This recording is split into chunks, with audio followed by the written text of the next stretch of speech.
You have the Sonim XP5. It looks like this. Make sure we're talking about the same phone. And you, unfortunately, have forgotten your PIN pattern or password. You forgot to write it down, so we're going to need to reset the phone. So let's start by powering the device off. Power off, okay.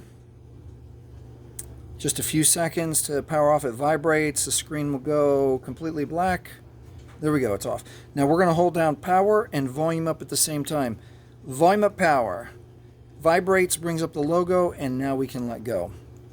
In just a few seconds, it's going to bring up the phone with the exclamation point, no command, and we're going to hold volume down and quick touch.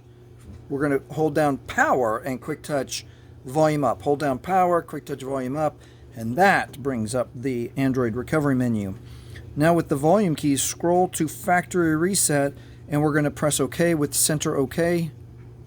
And we are going to confirm wipe all user data. This cannot be undone. Scroll down once with volume, press center OK. And now we will be able to see that the data wipe is complete and it's safe to reboot the system. Keep in mind that if you have set up your Sonim XP5 with your Google or Gmail account, you will 100% need your Google or Gmail account to log back in. If this has helped you, please like, please subscribe. Hey, thank you for watching.